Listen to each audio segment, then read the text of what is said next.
నల్లమల్ల అడవిలో గిరిజన పోరు తరతరాలుగా సాగులు చేసుకుంటున్న భూములపై అటవీ శాఖ అధికారులు కన్ను పడిందా? కష్టపడి చదును చేసిన పొలంలో గుంతలు తీసి మొక్కలు నాటడం వెనుక ఉన్న మతలబు ఏంటి? నార్కల్ జిల్లా కొల్లాపురం మండలం ముక్కుడిగుండ గ్రామంలో తెలంగాణ రాష్ట్ర గిరిజన సంఘాల రాష్ట్ర అధ్యక్షుడు ముడవతు ధర్మనాయక్ పర్యటించారు. ఫారెస్ట్ అధికారుల దౌర్జన్యాలకు గురైన గిరిజనుల రైతుల వెంకట్ నాయక్ పొలాన్ని పరిశీలించి అధికారుల తీరుపై నిప్పులు చెలరేగారు.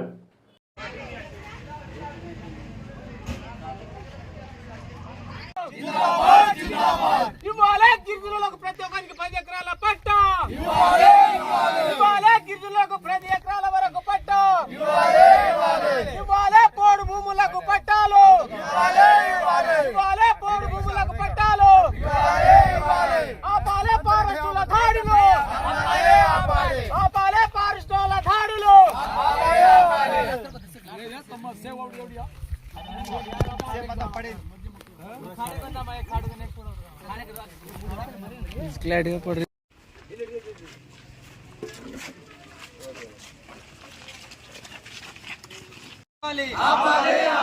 సాగు చేస్తున్న భూములకు పట్టాలి. సాగు చేస్తున్న పోడు భూములకు పట్టాలు ఇవ్వాలి. సాగు చేస్తున్న పోడు భూములకు పట్టాలు ఇవ్వాలి. పోరాడతాం పట్టాలు వచ్చేదాకా. పోరాడతాం పట్టాలు వచ్చేదాకా. జిందాబాద్ గిరిజన సంఘం. జిందాబాద్ గిరిజన సంఘం.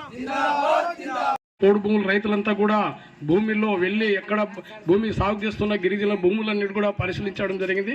వాస్తవంగా కొల్లాపూర్ మండల కమిటీ సమావేశం ముక్కిడిగుండం తాండాలో సదస్సు నిర్వహించడం జరిగింది. ఈ సందర్భంగా ముక్కిడిగుండం తాండా ప్రాంతంలో ఉన్నటువంటి ఫారెస్ట్ భూములకు విజిట్ చేయడం జరిగింది. ఫారెస్ట్ భూముల్లో ఫారెస్ట్ అధికారులు గుంతలు తవ్వి చెట్లు నాటి నానా రకాలుగా ఇబ్బందులు పెడుతున్నట్టు పరిస్థితి ఈ ప్రాంతంలో ఉంది. కాబట్టి అటవీ హక్కుల చట్టాన్ని సంపూర్ణంగా అమలు చేయాలని చెప్పేసి డిమాండ్ చేస్తూ ఉన్నాం.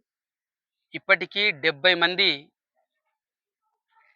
సాగు చేస్తున్నటువంటి వాళ్ళు ఉన్నారు. 300 ఎకరాల భూమి ఉంది. ఈ ఓన్లీ గిరిజనులు మాత్రమే. మిగతా వాళ్ళు కూడా ఈ ప్రాంతంలో బీసీలు ఎస్సీలు కూడా సాగు చేస్తున్నారు. అటవీ హక్కుల చట్టం చెప్తుంది ఏంటంటే ఎవరైతే సాగు చేస్తున్నారో వాళ్ళందరికీ హక్కు పత్రాలు ఇవ్వాలి, పట్టా ఇవ్వాలని చెప్పేసి అంటుంది. కానీ ఇక్కడ మాత్రం పట్టా ఇవ్వట్లేదు. ఫారెస్ట్ అధికారులు దాడులు చేస్తున్నారు. తక్షణమే మానుకోవాలని చెప్పేసి కోరుతా ఉన్నాం.